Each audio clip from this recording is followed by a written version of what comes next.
You are listening to Visionaries Wrestling Network, providing your perfect podcast experience.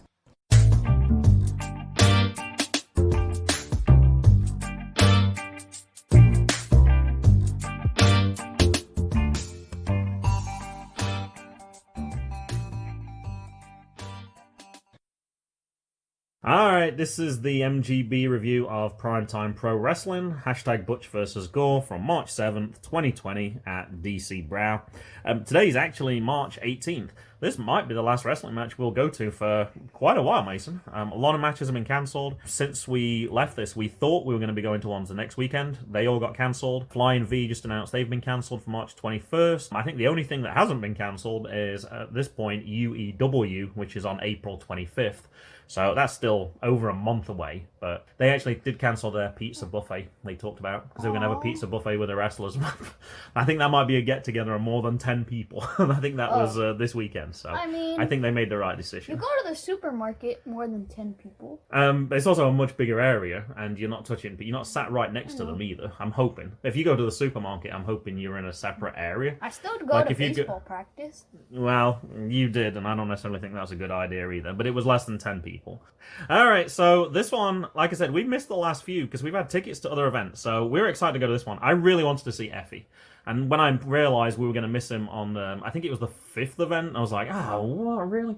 And then the 4th event. And then the 5th event, same thing, we missed it again. I was like, oh my gosh, we're not going to get to see Effy. And then when I saw he was at the 6th one, I was like, yes. And actually, he was scheduled to appear at the 7th one, which has also been cancelled as well. There was an event May 10th in DC, that one's been cancelled. Is he probably a regular? I don't know, it certainly looks that way. I guess if he's champion, it makes sense, right? If he's the 51st, now I know he's the 51st state champion. I was like, oh, well, obviously he's going to be there for a little while. Doesn't always work that way. Cheeseburger was champion at Crab Wrestling, and then I think he lost it the next event. And I'm not sure if they've had another event since, actually. So it doesn't guarantee it, but certainly it was it looked like it was going to be. And as we got there, we had to wait for a little while. We got there a few minutes early. We were third row for this one. And as we sort of sat down and we looked around, I was like, is that Effy back there? Like, I wasn't expecting him to be at the merch table. Like, normally, I consider Effy a big star. I was thinking that he would kind of come out at, like, half-time or something, because I know that his match is going to be in the second half, so I was like, he's probably not going to come out right at the start. And, yeah, he was there, so you want to talk about it? We got a picture. You think? It was that memorable? I remember we got an autograph. We got a picture, we got an autograph. I remember the picture. Mm-hmm. And because I like the spikes on his jacket. Yeah, so we picked that one. I think he wrote on it, Mason, we made it. Because we talked about the fact that you couldn't actually get there to the previous ones, and we really wanted to see him. I also talked to him about the Queen's Court as well. That's a podcast that he was interviewed on. And I said I was the person that asked him the question, hey, can you tell us more about not knowing about you going to be 51st state champion? Because he said everyone was really surprised at how surprised Effy was. And he said, yeah, he didn't know. So we talked to him, I asked him that question. So, really cool guy. Really cool guy. He didn't have his 51st state championship belt with him at the time, so we said, hey, we'll come back later, because we wanted to kind of see that and get pictures, and I'm sure we'll probably talk about that later. At the start, there was a drag act. I think it's called Pretty Boy Drag, as far as I can tell. The boy drag. I got Pretty Boy. Well, at Twitter, I saw it at Pretty Boy Drag. So yeah, I'm thinking... but they called him out as Brett the Boy Drag. Oh, okay. Unless that's one of the people who was part of the group. And that's what it said on their shirts. Oh, it did? Oh, okay. Do you want to describe what they did? As the announcer called it, they did a queer skit. They did, yes. And for a minute I was like, oh, I thought they were going to say a different word, but they said skit. Yeah. Although there was some other language in this probably event that we probably won't be talking about. And yeah, they did that. They kind of talked about what the event was going to be, and then match one. I was surprised this was match one, actually. Trish, Adora, and Ashton, Starr. Now, this was for the Fight Club. I think it's PORD WC Championship. I'm still not sure what that organization's called. It might be both those two things. And to me, Trish Adora's a big star. I was not thinking that she was going to be the first match. And it was for 20 minutes long. Now, we've talked about both these people. Ashton Starr was also at that Fight Club event, which actually we released that episode last week. So you can always go back and check that out. So let's go straight into it then, Mason. Before this, Lolo and Billy started talking, and then O Shay starts interrupting them. Oh, I totally forgotten that part. I didn't take... That's why you're the one who takes the notes. So, yeah, I totally forgot about that part. Yeah, they were explaining what was going to happen, and as he had already challenged him to the... Primetime Pro Wrestling Championship, I think that's probably why O Shay came out. And yeah, I thought that set it up pretty well. So... Trish changed her shoes from the last time. No, actually, I should have talked about that on the way in, because we were talking about Trish Adora, and I was like, oh, I'm going to check her shoes, because you said you had the same shoes as her, and then you gave a correction. I said, oh, we'll mention it on the next podcast. I meant to say that that my friends had those shoes, but they are wrestling shoes. Uh-huh.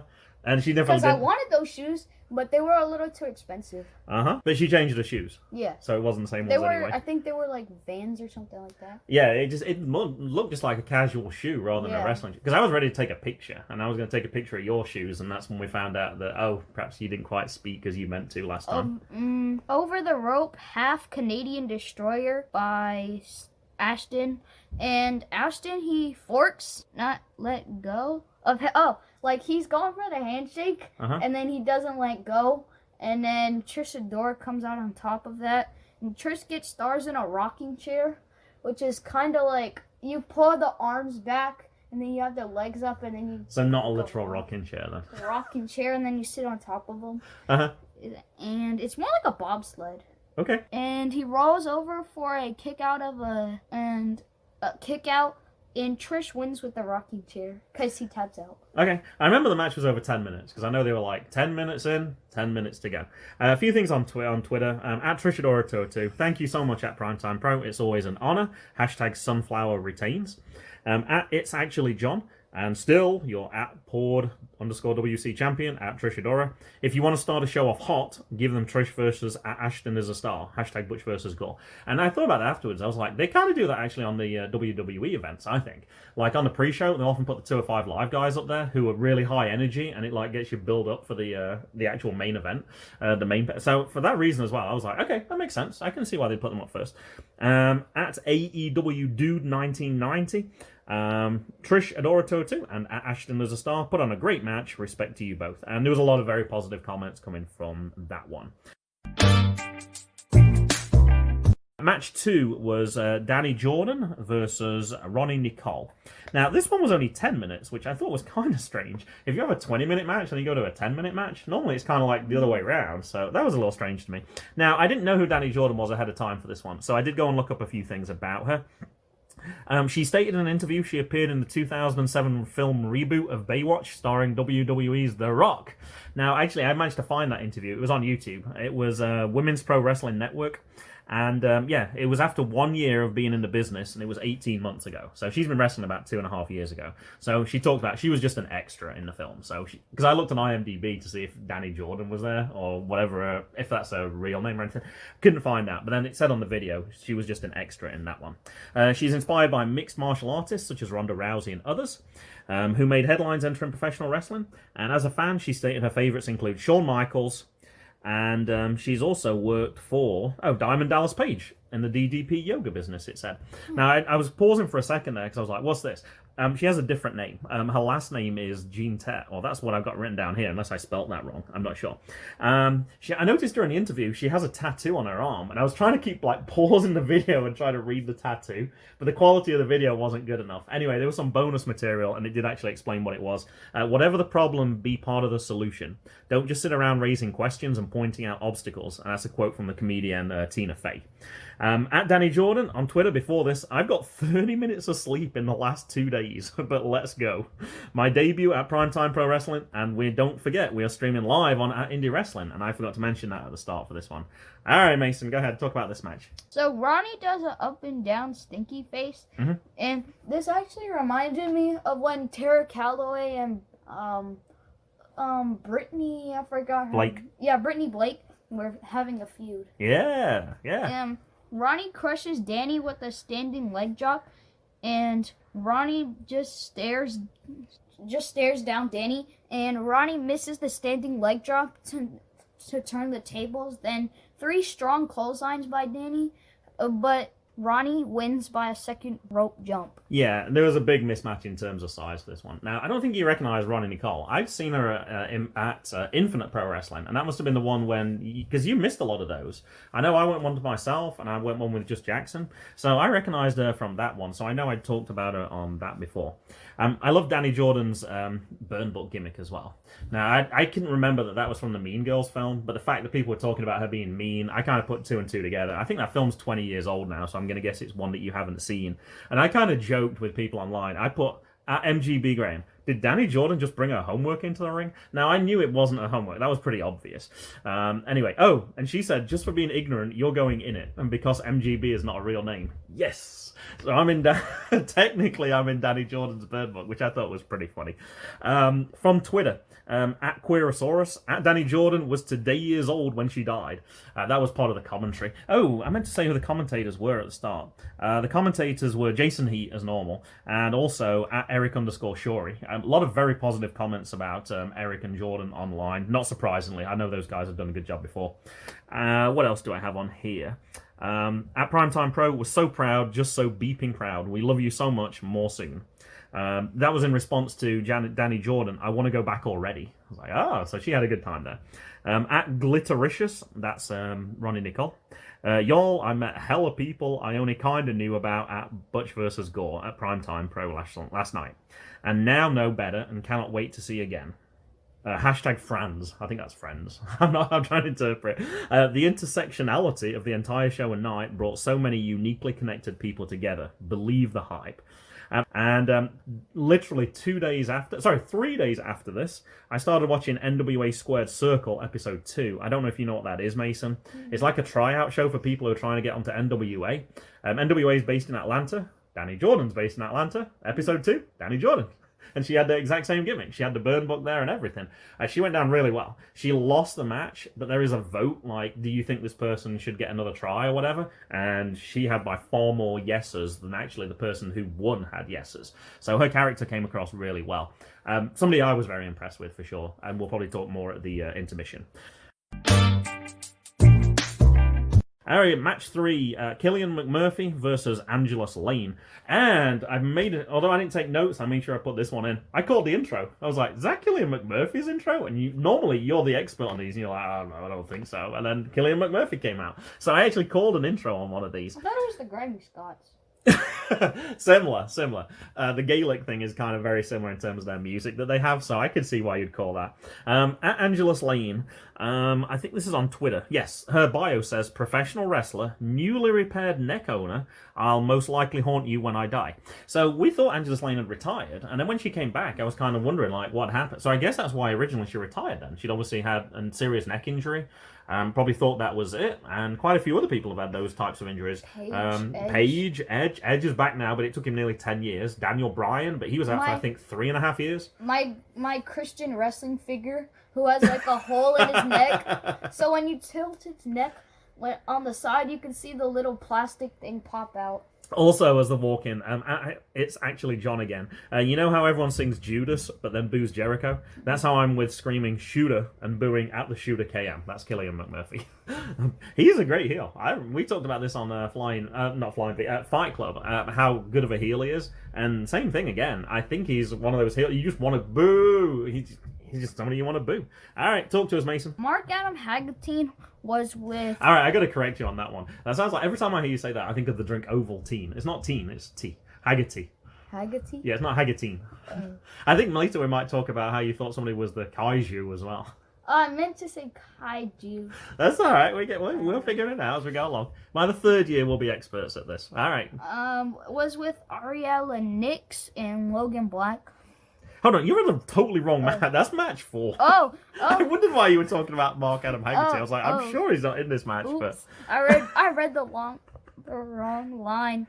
Angelus. You got one line for this? No. Angelus hit Lolo with her jacket, and Rev catches Angelus's punch. Killian yanks Angelus's nose, and Killian jumps over her leg for a low blow, and Angelus won with a knee to the face plus lots of kicks and punches. Now, the thing I noticed was on this, last time we saw Angelus Layne, she was clearly a heel. And this time when she came out, it was clear that she was a face as well. It reminds me of Roman Reigns. She got a big cheer from the crowd. It was like, welcome back, and there was, or welcome home even, possibly, as well. But she actually made the heart symbol with her hand as well when she went onto the top rope, and after the match as well, same sort of cheers, and she did the same thing again. You could tell that she was kind of really moved by the reaction. Kind of hard to be a heel when you're facing Killian McMurphy. Yeah, it would be kind of pointless. Heel versus heel. No, it made perfect sense to book them that way around. At Angelus Layne on Twitter, DMV, I missed you so much. You all know how to make a girl feel special. Thank you at Primetime Pro Wrestling for bringing me back to the area. Also, there were some other incidents that were going on there. Some people who follow on Twitter would know this. At Angelus Layne again, last night during the main event, I got the phone call that my oldest pup, Jackson, was attacked by another dog while at the boarding place. Oh. I didn't know how bad it was or if he was even okay. Sometimes we've got to swallow our emotions and do our jobs and then sprint out the back door. So I didn't even realize any of this until a few days later. She posted not an update, a pup date. He's home, he's happy, he's healthy, he's resting. His ear is a little torn up. He's got some punctures on the opposite side of his neck that didn't require drains. His top left canine tooth was extracted. He's a scrappy little boy. So, man, there's a lot of stuff. A lot of stuff goes on in wrestling that you don't always know about. People have obviously got issues that happen, and thankfully that was after her match. But heartbreak. Yeah, that was kind of bad. Hi, my name is the Electric Eel O'Neal, and you are listening to the MGB Wrestling Podcast. All right, match 4, the one you already talked about. Jordan Blade and Neal O'Neal, Kings of the District, who are the current tag team champions, versus Solo Darling and Willow Nightingale. That's Bird and the Bee. Versus Ariela Nix and Logan Black. If they had a team name, I'm not quite sure what it was. I did notice at the start of this one, Mason, there was chance of Baby Hoss for Eel O'Neal because he wants to be in the Hoss tournament. And take it away. What's a Hoss tournament? Big guys. Basically the big guys. Basically they're just slugging each other. So there's no flips or anything. They're just basically slugging each other the whole time. Oh, like when Eric and Gunnar Miller were facing off? Yeah, kind of. Yeah, okay. That would kind of make sense, yeah. Ankle lock by Eel O'Neal and Jordan Blade, and Death Valley Driver by Willow dropped onto the outside, but it was on the second rope. It didn't actually hit the apron. And Solo suplexes Logan onto apron and onto the others. And Eel caught by a suicide dive by Logan Black and thrown into the post. And a half Nelson suplex by Eel and roll up by Logan. Roll up to Logan, and Eel retains with a slam. Mm-hmm. It was an elimination match. It was, yes. That's why. Now, I'm kind of surprised I didn't find more about Logan Black. I don't think I've seen Logan Black before, so I normally would do a little bit of research. I did see on Twitter, at King of Chaos NYC, that's him. Hey, at Jason Heat FV, watching the hashtag Butch vs. Gore stream over, I heard Logan Black punched a nun. End quote. Those are slanderous words and completely untrue. It was a Buddhist monk and it was a headbutt. Please note it for the future. Thanks. He's obviously got a pretty good sense of humor. I added him as a follow, as I do with most of those people. But yeah, he's certainly an interesting character. I thought he put on a good show. I think the part, and I was actually looking through my notes. I don't know if you mentioned this. There was one part when they were all on the side and they were jumping onto like 2 people, and then the next person went up, and then they would jump onto 3 people, and then the next person went up and they jumped onto 4 people. I remember that because that was right in front of us. That was a pretty cool part in that match too. And Mark Adam Haggerty was obviously part of Ariela Nix. Now, I missed a match on this one because you told me, you were like, oh, don't forget, match 5 is actually Mark Adam Haggerty versus Lolo. Now, they didn't actually list this as a match on IWTV, so I'm calling it match 5, but in a second I'm going to call the real match 5 was listed on IWTV. Go ahead, Mason. I mean, they didn't have a real ref. Okay. Kind of. So, Billy Dixon. So how did this come about? Tell us what led up to this match. This wasn't even on the card. Lolo was trying to end intermission, and Mark Adam Haggerty was mad that he lost. And he just came out and makes a no DQ match with Lolo, and he has Logan Black and Ariela by his side. And Eel and Jordan make it equal, and then Billy Dixon does a spinning Death Valley Driver for a Lolo win. Mm-hmm. Now, he also mentioned the fact that he's a big star. Now he's the announcer on Impact, on MLW. So he's like, I'm such a big star, I can demand any match I want and make... He was playing a really good heel character. I really liked that side of him. That was really fun to do. And they also had Kid Reffin for this one as well, I thought. I thought there was Kid Reffin at this point. And the reason I thought it was because I actually commented on the fact that they have that show on Independent Wrestling TV. And I said, oh, there's going to be a bonus episode of Locker Detectives. I'm glad I can remember the show because I know their Twitter feed is not PG. The name of their Twitter feed is not PG. On Twitter, I know a lot of you I know a lot of you know me through my work at Chikara Pro, so this promo on at Indie Wrestling probably took you off guard. Watch of all of hashtag Butch vs. Gore right now at independentwrestling.tv. Also, thank you to at Primetime PW for allowing me to spread my wings further than anywhere else. Yeah, that's not normally his character at all, so that was kind of surprising to see that. Also from at Mark A. Haggerty, 2 shows and 1 seminar down, 900 miles travelled, and fixing to kick off the 3rd and final chapter of this weekend with at 01 USA. 5 hours sleep over the past 60 hours, totes worth it. So we've talked about Mark Adam Haggerty before, like he's traveled long distances on little sleep, and he kept that going. I saw this one first, and I was like, yep, same sort of thing. And then I saw Danny Jordan's 2 hours in 2 days, so I was like, He said that's 30 not so much. minutes.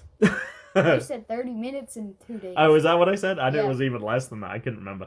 At Primetime Pro Wrestling, after extensive negotiations and the input of several lawyers, this is DC after all, it says in parentheses, parties of at Adam Haggerty and at Hellbender Low have agreed to let Mark ring announce in Tampa on April 2nd. Now, actually, that was the other one I should have mentioned, and that event has also been cancelled now, as have a lot of events. I know WrestleMania is still going to continue in a slightly different form, but yeah, a lot of those indie events have been cancelled. It's going to look weird. Yeah, that's the way it goes. They should make like they're like just like local wrestlers cheer on, so it looks a little better with a couple fans. Well, there. I think they're doing it for the money. I don't think they're doing. And if they don't have the fans there, then they can't afford to put on the show. They're going to pay for the location. They got to pay the wrestlers, and it's not going to work at all. That's why a lot of people have had to cancel. It looks weird with no fans there, and there's no. WWE cheering. can afford to do it because they're obviously $1 billion company, so they can ride this out. They got that huge deal with Saudi Arabia. It's a little different for them, but for the indie organizations, they just can't. They just simply can't do that. And Intermission was announced for 10 minutes. I'm like, my gosh, that doesn't give a chance to for the people to get... Because people have got to come from the back, so they get set up a little bit and then sell stuff. And we had a lot of people we wanted to see for this one as well. I'm glad we saw Effy earlier because his table was packed. All right, Mason, let's see who you can remember. Who did we see on this one? Trish Adora. Trish Adora. They were filming. Yeah, they were, yeah. Do you want to tell us a little bit more what you mean by that? So, when Trish Adora was signing the 8x10? The 8x10. She there was a guy just with a big camera filming us, and then when I got a picture, they were filming us too. But it's probably not going to go anywhere because they didn't ask us for me to be in there, and I doubt it's legal to put a minor. Now, you're saying that. Now, you might not remember this then. At Baltimore, you had they have that section where they actually draw the caricatures. The Japanese. And, you got filmed by a Japanese TV crew for that. They didn't ask permission either. We asked them, we're like, hey, what are you recording for? And they said Japanese TV. Oh. I think the starting picture was Japanese that day, which was part of the reason why. So I don't know. I don't know what the rules are with regards to that, but we would have signed a waiver anyway because you would have wanted to be on TV. I don't care. But we did have to. They have to ask you at the Little League World Series. Remember when I put the mascot on the fence and they filmed it? Yes, we were at a game and you had a mascot and there was kind of a camera around. And I was like, hey, look, play with the mascot. And anyway, sure enough, the camera crew came over. And then you were about to go out on ESPN. And we called, I think everybody was at Grandma's house. And I was like, quick, record ESPN. And Grandma had no idea how to do it. And anyway, at that point, they hit back-to-back home runs. So we never got a chance to, because they don't want to film those little segments in between. So we were like, all right, look, you got 20 minutes to figure this out. They never figured it out. They did come back. They filmed you playing with your Little League mascot, and then they cut to the rest of the action. And yeah, we never saw it. We certainly saw the side of reality TV where what you see on TV is not what happens in reality. That took 25 minutes to record, probably a 5-second clip of a 6-year-old Mason playing with a little mascot next to the baseball game, and then they could zoom in on the action afterwards. But that was kind of a cool one as well. Okay, so we saw Trish Adora. Who else? We saw Neal and Jordan Blade. We did. We saw that they actually. We saw that. I don't think we've ever had one with a picture, an autograph from Neal. So that was the first one we wanted because we actually had Jordan Blade at UEW, and actually they had the team one together, the Kings of the District. So I said, "Hey, do you want a King of the?" And you said, "Yeah, I want a King of the." To me, that makes sense anyway. You've actually got a bonus Jordan Blade autograph as well there. So yeah, we got that one. We got a picture of their belt as well because we got to see that because he couldn't take that up to EWA Maryland, and we did also get to see Danny Jordan. Danny Jordan, yeah. Oh. You're not going to mention anything about Danny Jordan? I'm quite happy to tell the story. It's okay. You want me to tell the story? Yeah. All right, so she's starting to do her thing. And she looks up at me and she's like, I normally write a mean comment at this point, but she's like, I don't think I could do that. And I was like, yeah, you can. I was like, I'm the one who's paying. I want you to write a mean. I just don't want a Dani. If her gimmick is mean girl, I don't want to just sign in Dani Jordan. I actually looked on Twitter. Other people have posted like their pictures as well. And I was like, no, I want a mean one. So I think yours was good luck on puberty. Which I thought was really funny. So I'm glad that we got to talk to Dani for a little bit as well. And that pretty much was the 10 minutes. I would say we saw 3 people. The lines were pretty big. And we went back. This is the one, the only, the reigning, defending, primetime pro wrestling champion, the big, bad kaiju O Shay Edwards. And you are listening to the MGB podcast. Match 5. Now, I was surprised this was match 5. O Shay Edwards versus Billy Dixon. I assumed this was... I kind of forgot. Effy and Faye Jackson was talked about as the main event, but I assumed this would be almost like a co-main event or the match before. But I guess, once again, it's a good way after a little break to get the crowd fired up with a big match. At Mr. Polonin on Twitter. Hadn't seen the new mask and entrance music for At All Damn Day O'Shea until last night at Primetime Pro Wrestling. And damn, didn't know of a way for him to be more intimidating, but he found one. Yeah, I really like that mask. I hadn't seen that before as well. But yeah, when he comes out, you could tell it was him because he had the necklace on that he always has on, and you could tell it was him. But I liked it. I definitely think it adds a dimension. The new Fiend of Primetime Pro. And J. Lee Photography had a picture of it as well, which of course looked really cool. All right, talk to us, Mason. So Billy throws O'Shea into the post, or more like pushes him into the post, and it would be pretty hard to pick up O'Shea and throw him into a post. Yeah. An F5 for the ref, and it was a 3, and then that's it. That's all I have. Okay. It was quick, I remember. At Billy Dixon on Twitter, I asked at All Damn Day O'Shea to take me serious, and that is exactly what he did last night. But he also knows why he had no other choice. This isn't the last time I will see you across the ring from me. Congrats, champ. These guys will be good examples of hosses. 2 really big guys. Oh, yeah. Just a lot of strength. At Primetime Pro Wrestling, after his successful title defense at #Butch vs. Gore, Primetime Pro Wrestling champion at All Damn Day O'Shea will be challenged by at Dashing Chris Bay. Unfortunately, that's not going to happen now on April 2nd, so I'm not quite sure who the next opponent's going to be. I guess we might hear that soon. I know there is an event for April 25th, which as of now has not been cancelled, as far as I know. That's the day when we're supposed to be going to UEW. Shazza McKenzie has cancelled, though. I'm going to guess. I think I saw she's all the way back in Australia, so I know international travel is obviously a difficult thing. This is Savage Gentleman Victor Benjamin, and you're listening to the MGB podcast. And I'm also pro pancakes. Waffles suck. Match 6, still life with Apricots and Pears versus Lady Frost. We've talked about these people multiple times, Mason. Savage Gentleman obviously ringside as well. Go ahead. Lady Frost plus Victor in suicide dive, and when still life jumps, and Victor knocks Apricots and Pears off the ropes, and Victor got ejected for throwing snowballs, even though it only hit Lady Frost. He only hit Lady Frost, so he only hit his own partner, and he still got ejected.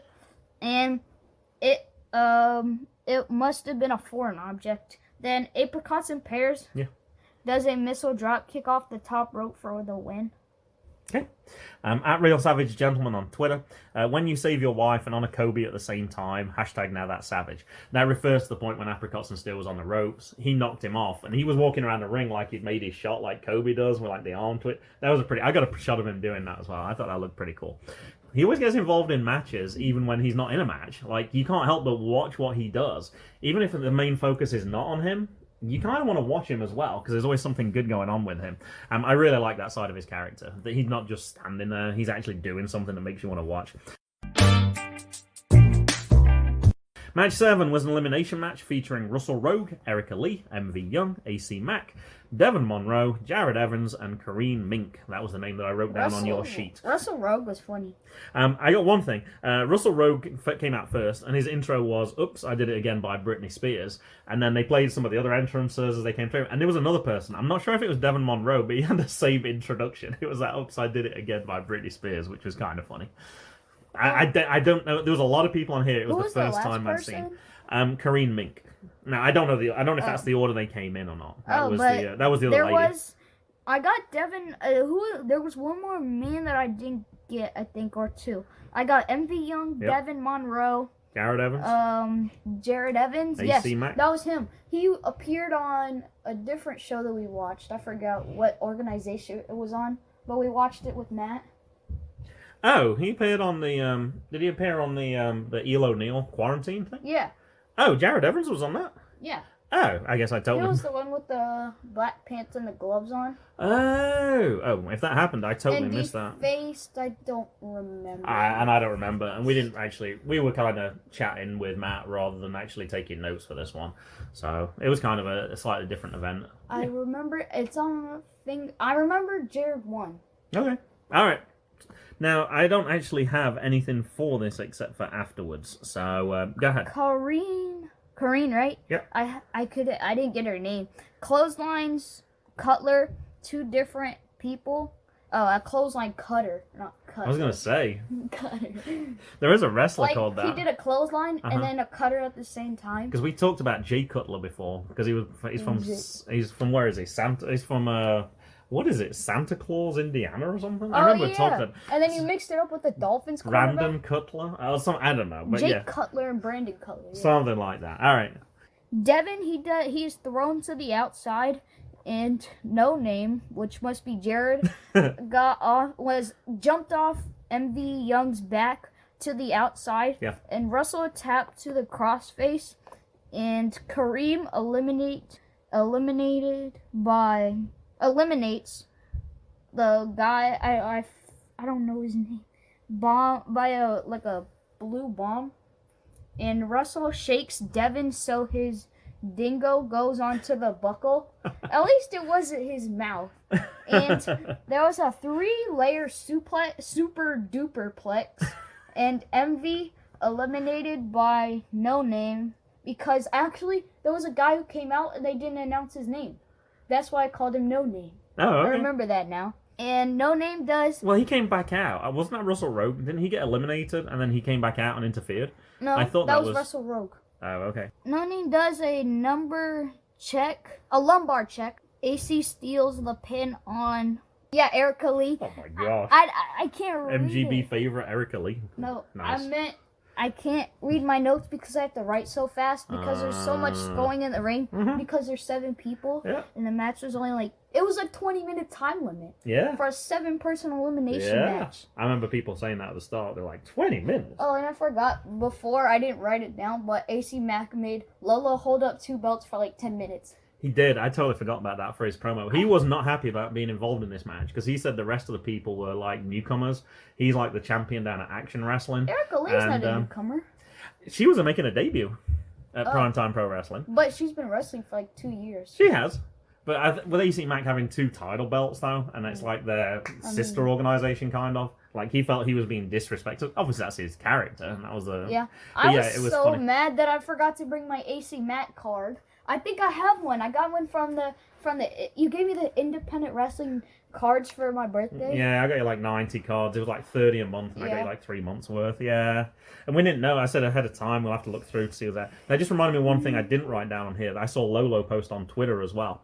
I guess there was some kid that she was with on that day. She made her hold up 2 dolls in the air, like the 2 bells. So I guess that's Lolo's things now. She has to hold up the things in the air, which was kind of funny.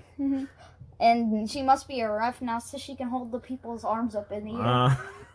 And No Name kicks out of so many false finishes and a double knees to the face by him, and AC Mack wins with a pedigree. All right, a lot of things on Twitter. I don't envy your job of having to talk about this one. There was so much going on, and I think there was quite a few new people on this as well. And I think that was why I knew this was going to be a long record anyway compared to some of the others. I think I just left this out. At Kings of Chaos NYC, first time seeing a lot of people work last night at hashtag Butch vs Gore.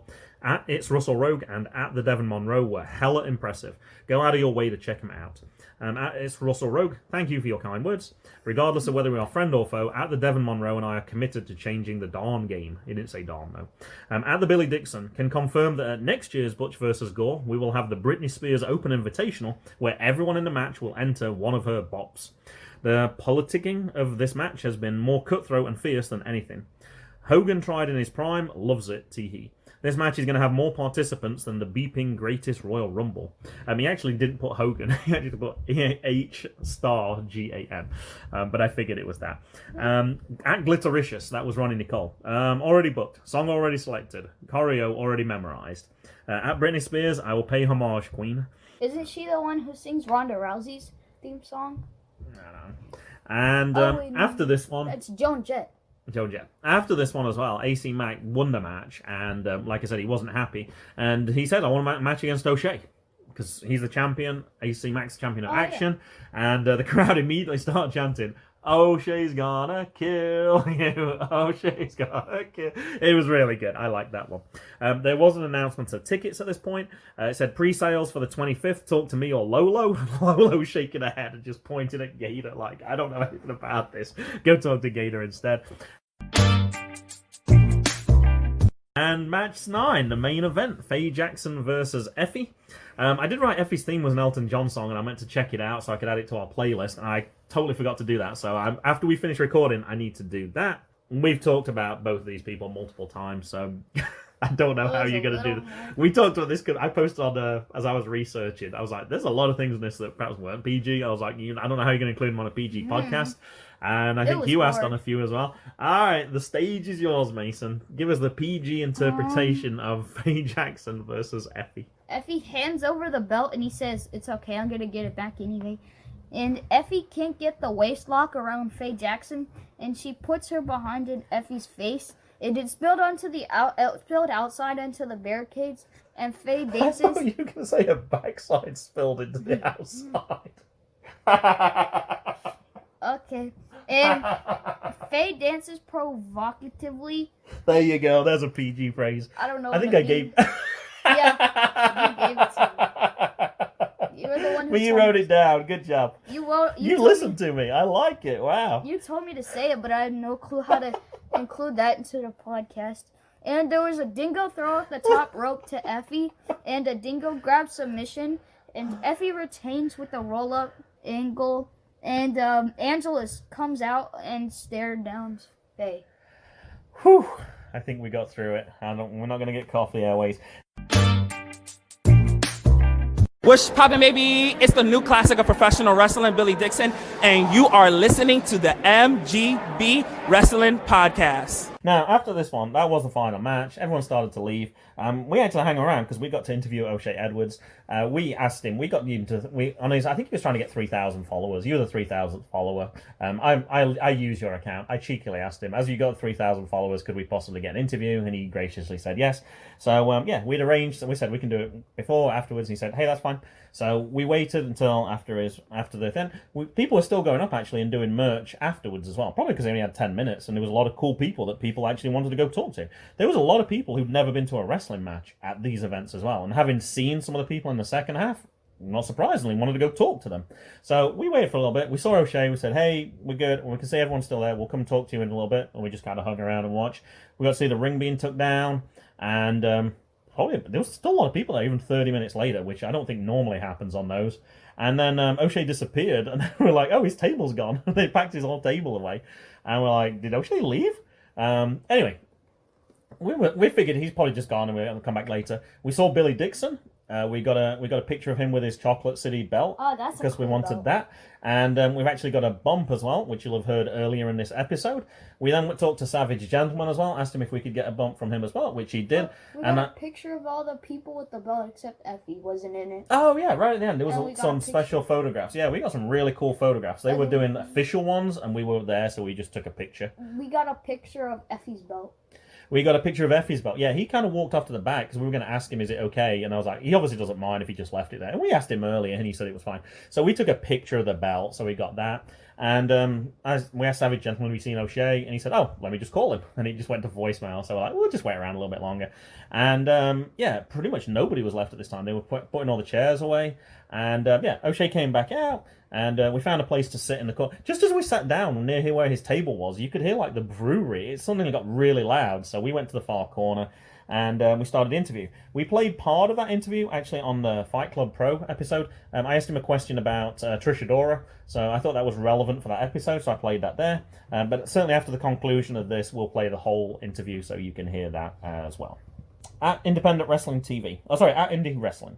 That does it for at Primetime Pros, hashtag Butch vs. Gore. Thank you for joining us on this truly monumental event, and we say monumental without hyperbole. At last check, hashtag Butch vs. Gore was trending as low as number 16 overall in the entire United States. Now, I actually talked to Matt about this on Good Cop, Bad Cop, and we weren't sure if it was just DC, but no, that's the whole of the US, and it was trending as low as 16, so it was higher than that at some point. So that's pretty impressive. I'm confused. Like, Butch versus Gore, is that like... That was the name of the event. Oh, out of like all the wrestling events? No, that was on Twitter. Oh. Not just wrestling Twitter, on Twitter. That's incredible. Yeah, amazing stuff.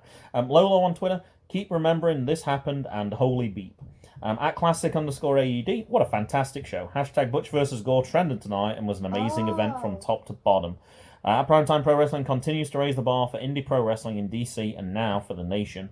At Heel Will Mahoney, just going to reiterate my biggest takeaway from hashtag Butch vs. Gore. This was the most fun at Primetime Pro Wrestling show yet. At Hellbander Low and at the Billy Dixon hit it out of the park, and a giant thank you to at the Mr. Gator for giving them the keys of the car. Needless to say, run this back. At Scott Nick Moore, I got to say that hashtag Butch vs. Gore may have been my favourite at Primetime Pro Wrestling show yet. Big props to at the Billy Dixon and at Hellbender Low on their hard work putting together such a fantastic show.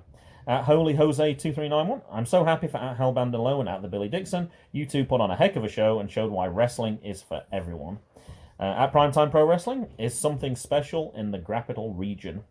At DanLaw83, I cannot find words to describe hashtag Butch vs. Gore last night. The amount of love and passion that went into it cannot be explained, and it showed from all participants in ring and out. At the Brendan V, okay, so hashtag Butch vs. Gore, beeping slapped. I love my LGBT plus wrestling family. I've never felt more accepted than I did tonight. I didn't have a conversation with anyone, and yet I felt like I was where I was meant to be. I truly can't express how appreciative I am, so all I can say is thank you. And at the Mr. Gator, in days to come, there will be some backlash from certain corners of the wrestling world, including someone whose initials are suitably BS, I think that's Brad Shepard, about hashtag Butch vs. Gore, so please just spell Primetime Pro Wrestling correct in your hit pieces. And I didn't see anybody complain about this one, actually. There is something that 8th graders do in art class where they have their, their name or their nickname, and then they make their letters. And the art teacher asked what the kid's name was, and what his nickname was, and it was Big Steven. So his letters were BS. BS as well. Yeah. No, I didn't see anyone come up with anything about this one in terms of negativity. I only saw positive comments. I read more positive comments than I normally do at the end of a show, and there was a lot. Everybody, I would agree. I said to you as we were leaving, to me that was the best Primetime Pro Wrestling show we'd ever been to. And actually ones we've seen on TV as well. And that show, it just gets stronger and stronger. And I thought it was a great show, and I hope there is a Butch vs. Gore 2. I think that'll be really good next year. It just shows you can do different things in wrestling. Certainly the Effy and Faye Jackson is not a traditional wrestling match, but thoroughly enjoyable. When they moved, I wanted you just to talk about it. When they moved around the ring, they were on the outside for a long time. You had to stand on the chair to see what was going on. It was just that feel of, woof, it's right next to you. And it was exciting to watch. And it was totally different from what you would normally see in a match. All right, anything to add in before we play the O Shay interview? Nope. All right, thank you, O Shay. We really appreciate it. We thought 5-10 minutes. We got nearly 20 minutes. And we said, I actually asked you, Mason, later. I always say, what was the best thing that happened? And you said interviewing O Shay. And as good as this event was, I have to agree with you. Talking to O Shay was really cool. All right, boom. Today we have a special guest, Primetime Pro Champion, the Big Bad Kaizu, O Shay Edwards. Yeah, man. What's up?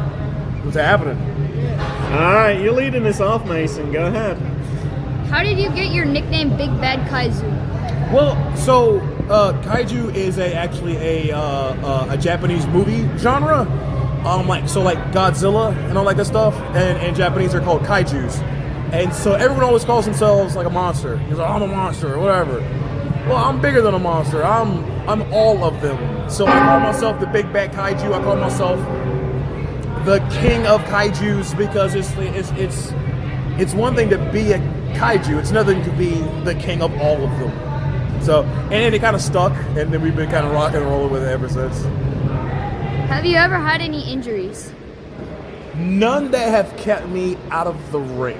I've had some playing football, like broke my pinky here, so like that one sits straight. That one doesn't. I've torn my knee playing football, but like I said, nothing outside of wrestling other than being like cut a few times. Like nothing has really kept me out indefinitely or anything. Like we had to cancel stuff like that, you know. What is your favorite match or matches? Oof. I tell you what, my favorite matches wanted me to be a wrestler. Shawn Michaels versus Shelton Benjamin, Monday Night Raw. I think they're like the second match is the Gold Rush Challenge, and that match top to bottom is one of the best matches I've ever seen. And I'm a sucker for like moments, you know, like no one really remembers like all of the matches, but you remember like the moments. And Shelton Benjamin springboards from one side of the ring to the other, and Shawn Michaels catches him in midair with a super kick. And it wasn't so much the move, it was the reaction from the crowd of just like, wow, that was, and ever since then I was like, I want to be a wrestler. It took me a little bit, but here I am, so I'm happy about that. So, if you could wrestle against or with anybody, who would that person be? Ooh, that's good. That's really good. If I could wrestle against anybody, I tell you what, if I could wrestle against anybody in their prime, I would love to wrestle Ron Simmons. Love to wrestle against Ron Simmons. A lot of stuff that I do is almost emulating off of Ron Simmons. Even like his WCW days and all that stuff, I loved it. After Ron Simmons, it would be The Rock. As a kid, he was always my guy. And then honestly, if I had a wild card, if I could wrestle Shelton Benjamin, I would really like to. I got a chance to speak with him before, and I told him he was the reason why I wanted to wrestle, and he kind of looked at me like, "Really?" I'm like, "Yeah." And I told him because of that match, and he just sat there and smiled, and he just laughed. And he goes, "I never would have guessed." I'm like, ever since I saw that match, I'm like, I'm in. I'm so in. So yeah, those are my top three. I'm going to jump in with a comment here. I think it was not Mickey Man, Joe DiMaggio. Yeah. He said he always gave his best every time because he never knew. Somebody could be seeing him for like the first time. First time, right. And same, I think, with wrestlers as well. You never know when somebody's seen you for that first time and when you're going to inspire somebody. Yeah, exactly. So, and if you would have told me 20 years ago that like I'd get to meet Shelton Benjamin and have him critique a match and shake his head, I'd call you a liar. I call you like, you were such a liar. Get out of here. You crazy man. How does it feel to beat Billy? Felt good. Felt really good. I get to beat anybody. It feels really good. I like winning. Winning's awesome. I got a question. What would you have asked if that hadn't have happened? Billy would be here instead of me. Billy be sitting here, not me. What is the difference between wrestling in the Ring of Honor dojo and regular wrestling training? The major difference is television. Like today, about 400 or 500 people, like deep, loud, right? When you're wrestling in front of television, it's a little different. There's a lot more production involved. Because you'll have, let's say, 1,000 in an arena somewhere, right? Which is great, awesome. Who doesn't want to wrestle in front of 1,000 people, right? But we also got to think about the 1,000,000 people sitting at home. We got to make sure that they have the best, because if you're at home, you always have the best seat in the house, right? It's your house, whatever. So it's not so much of we're learning how to wrestle. It's now transitioning from wrestling in front of 500 to wrestling in front of 50,000. Or 5,000 in the arena, but 5 million at home, and so on and so forth. So there's more intricacies, because now when I train, everything I do has to be big. Because the issue becomes now is, if you guys sit in front row, you get to see the small stuff, right? But does that guy in the upper deck, does he get to see the small stuff? Right. So now I have to, even the small stuff has to be big. I've done indies for so long, but so I get like, oh, I just used to doing it. It's like, no, we can't do it like this anymore. We have to now entertain the guys in the upper deck, because those guys they bought a ticket too. You got to show what's going on. So there's so many cameras going on, and there's so many hidden microphones that you don't see that picks up everything. So a lot of that stuff we have to. It's not so much more about wrestling. It's becoming more of a production, in a sense. So is that training with promos and things like that too? Yeah, there's training with promos. Looking and it's not looking at the camera. You got to look through the camera, because you have to assume that everybody you're talking to is holding onto their microphone, hovering over that buy button. Or you're watching it, and I need you to convince your dad, like, Dad, I need you to buy this because I saw O Shay, and I really want to see him like punch somebody in the mouth. So I have to talk through the camera with that type of stuff. Realize, okay, there's also microphones here. I have but so much time. I'm probably going to start really getting into my communications major here. But the magic number is 7. You have 7 seconds to connect with you or to connect with you. Wow. If I don't connect with you guys in 7 seconds, guess what you guys are going to do? Change that channel. That's it. And in this is the year of instant gratification. You have a phone, right? You have the internet in your pocket. You can do anything. You have YouTube. And if something bores you, guess what you get to do? Not watching this. On to the next one. So everyone's always vying for that attention. So we're learning ways to kind of like not only get your attention, but then keep your attention. So there's a little bit more intricacies that most places don't really teach because most places don't know. If you're not on TV, you don't teach TV. That type of thing. All right. Now I got a question from Jackson because he's not here. I'm not sure if it's a question or a comment. He's a little from left field. All right, that's fine. I love it. So as far as I can understand, I should have just recorded him asking the question and played it for you. He wants to know, why don't you do a gimmick like Orange Cassidy? Now, when I say a gimmick, he doesn't just mean any gimmick. He wants to know, why aren't you Orange Cassidy? Now, I don't know how... I know in terms of podcasts, there's certain questions you get asked over and over again. I'm pretty sure you've never been asked before, why don't you do Orange Cassidy's gimmick? Because there's only one Orange Cassidy. I would agree. Because if he's doing it, the best thing about it, there's no one else doing it, so no one can tell him that he's wrong.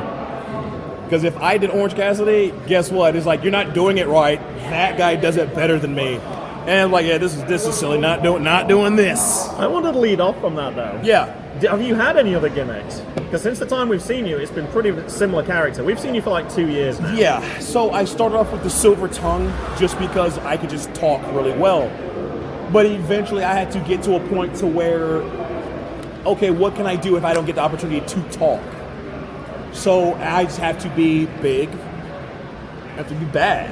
So, and let that kind of let the crowd kind of define that within themselves or what that means. And it's worked. And if it works, you kind of keep doing it until it doesn't work anymore. Of course, that makes sense. Now, if Jay was here, I would have asked him. I said, "Hey, do you remember at Crab Wrestling, Jay?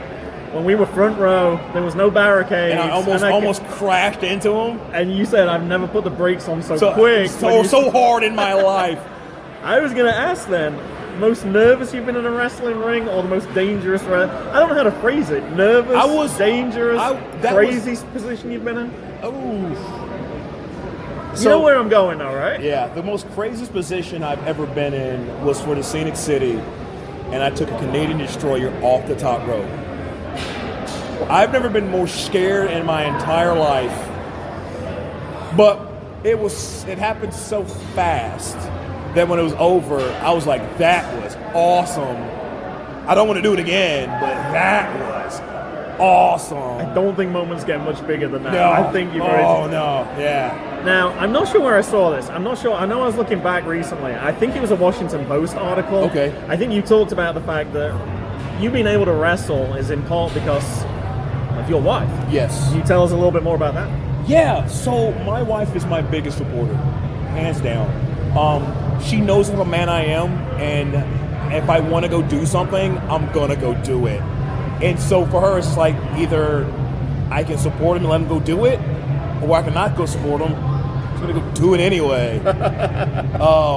But it's she knows that. I think after like the second time she saw me wrestle, it clicked. It's like, oh, he's good at this. And then she started understanding, like, oh, if he makes it, we make it. Which I've been like, duh. But she, like I said, she's been my biggest support. She's my biggest cheerleader. She's also my biggest critic. If something sucks, she will tell me something sucks. If I'm getting kind of pudgy, it's like, hey, you want to ease off those powdered donuts there, fat boy? No, that's the. But even still, like she has ways like, hey, let's work on this. Okay, cool. So she keeps me going. Like when I do merch, I ask, like, hey, what do you think about this? Oh, this looks good. And then I so everything I do, I do funnel it through her, at the end of the day, like she eats pretty well. Because if I do well enough, she's like, "Can we go eat?" Yeah, we can go eat. There you go. So There's that motivation. That's it. Now, when we started MGB Wrestling Podcast, we originally focused. Our first event was Nova Pro. Yes. That was where we first saw you. Yes. We saw you at Sink or Swim. Yep. I had to look it up because I couldn't remember who you fought. It was Cameron Action. He was my Chris. tag partner, Chris. I can't. I knew he's a tall white guy, and then Irving Legend. Correct. Yes. Chris Walter. Yes. So I was going to ask you Yes. what you remembered about that Nova Pro event. Because I don't think we were. I think we were just reviewing at that time. That might have been our second ever event. Such a long show. That was only half of it. We stayed for the evening as well. Oh, it was so long, and I was like, "Why is the show so long?" The match itself was okay. You know, it was nothing. It was nothing. You know, I write home about. I was like, but at the same time, it was like it was just me to get out of the South. So me and the wife kind of made it a weekend where we flew into Baltimore, drove into Virginia, and just spent the weekend, and that was it. Now, it's interesting because you just got bought something by Savage Gentleman. Yes. I was going to talk about it. But looking back, we actually watched your match. Well, I watched your match again recently because I was looking for some other matches. Yeah. And it was like, oh, this is kind of interesting. And I watched a few matches. Some of the people on the card that day, Savage Gentleman. Yes, that's where we first met too. Steve Manders. Yep. And after that, a few less people who we've actually had here today. Darius Lockhart. Yep. Billy Dixon and Jordan Blade. Yep. So that's going to link into, I got a little segue going on right here, Mason. Fight Club a few weeks ago. We didn't even know you were going to be there. Yeah. So that was a surprise. What can you tell us about Trish Adora? How significant of an event is that? It's huge. I feel as if just putting in words, I do it an injustice by trying to put it into words. The energy in that building. That building is not even half the size of the building we're in now. But the energy, though, could be matched. Like, everybody in here, like, you couldn't touch what was going on there. Trish winning was such a moment because it's a thing of, like, little black girls have someone to look up to. If you go back and look at those pictures, there are little girls who are just wide-eyed. Just like, what? Because growing up, as a black male, there's things that I was told I couldn't do. Because there was no way before me to do it.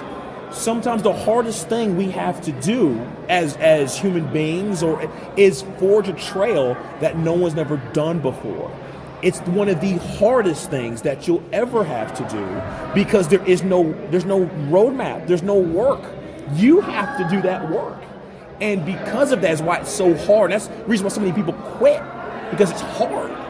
But for Trish to have this moment in the sun and everyone's just like, all hail the queen, it's huge for everybody, regardless of who you are. It's just look who is at the forefront of all of this. Look what she has done. Look what she's continued to do. And it's inspiring. I wish I had a little girl, just so I'm like, look at this. I hold her up like Simba, like, yes. I love it. Every time I see her, I swell with pride.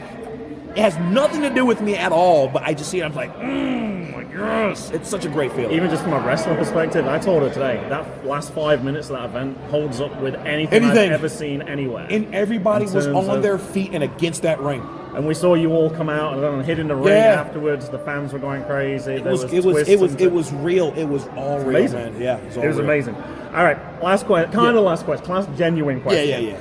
I saw, I think it was IWTV. Okay. You and Nick Iggy. Yep. You had a chicken challenge. Yep. Hot sauces. And I told Mason about it. I think I got to. There was supposed to be 10 questions and 10 hot sauces. I got up to 7, and you were suffering. You were eating bread. Oof. I never saw the end. Oh, boy. What happened? I assume Nick Iggy won. Did you manage to 10? We both finished. Oh, okay. I'm not gonna lie. There was some cursing after 7. Yeah, Mason, you can't watch that, brother. That gets adult real quick. How do people do that? I don't know. I was so mad because Steve McCash, we're friends. And it really tested the minds of our friendship. Like, why would you do this to me? We're supposed to be friends. You can drop out at any point, right? Oh, yeah. But I ain't no punk. So I was like, I'm here now. I don't want to eat these hot wings. I'm going to do it. And when I was done, I went to the bathroom and scrubbed up like I was going into surgery. Like, guy walks in the bathroom, what are you doing? I'm like, this doesn't involve you, man. As I'm putting so many of my fingernails. Like, I just want the pain to go. Now, granted, like, after about 15 minutes, I was fine. But I was like, you want to do it again? I'm like, you want to get punched in the face? Like, you will, but yeah. But no, it was fun. I mean, it ended the way it should have. I cussed Steve McCash out on tape, off tape, and then we became friends again. All right, so being a teacher, favorite teacher? Oh, dude, Mr. Johnson. Ninth grade geography. Mr. Johnson had a way of engaging students, and really, he had a way of teaching them the way they need to be taught, because you can't always just put the square peg into the round hole.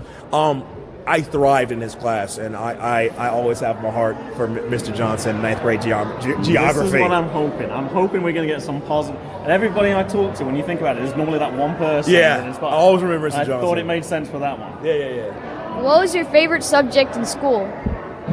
Geography. Probably because I made 100. I made 100 both semesters. And it was like, yeah, geography. I like geography. I love, like, traveling, that type of stuff. I still know the 50 states and capitals, which blows my mind. But yeah, and that's like, it's a credit to Mr. Johnson, the way he taught me. And I love that. I always have a debt to that man. And did you do any sports during school? Yeah, so in the fall I did football. In the spring I did weightlifting. And then in the, in the winter I did weightlifting. In the spring I did track. I wasn't running the 4x100. I was doing the shot put and all that good stuff. So, but yeah, I mean, and then in college I played a little bit of football in college, all that good stuff. But eventually, I'm like, this is for me. And I probably dropped out of school after that, because the only reason I went to school is because I could start to play football. When you take away football, it's like, why am I here? And so I left. But I'm currently back in school to kind of finish up what I did start. I kind of owe it to myself, so I'm like, yeah, sure. Why not? I'm going to school for free. Why not? Yeah, sure. Do you get to meet Nyla Rose at Fight Club? I did. It was awesome. He was very excited. Yeah, it was awesome. We had a nice little talk about everything, and so she gave me some kudos and all that good stuff, and I was very happy. You know, it's one of the things that's humbling when you get to see, when you see your peers get to eat, as I like to call it. So yeah, I did. It was fun. Yeah. Thanks, O Shay, for coming on. Dude, thank you, buddy. Appreciate you, man. That was fun. It's goodbye from me. And it's goodbye from me. And it's goodbye from them. Goodbye.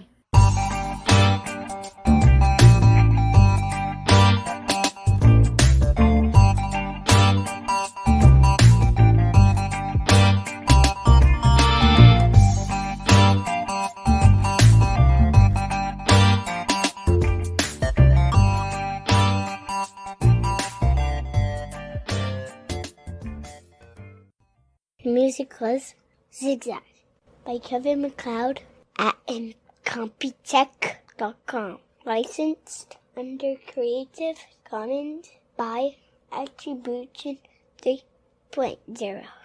http://creativecommons.org/licenses/by/3.0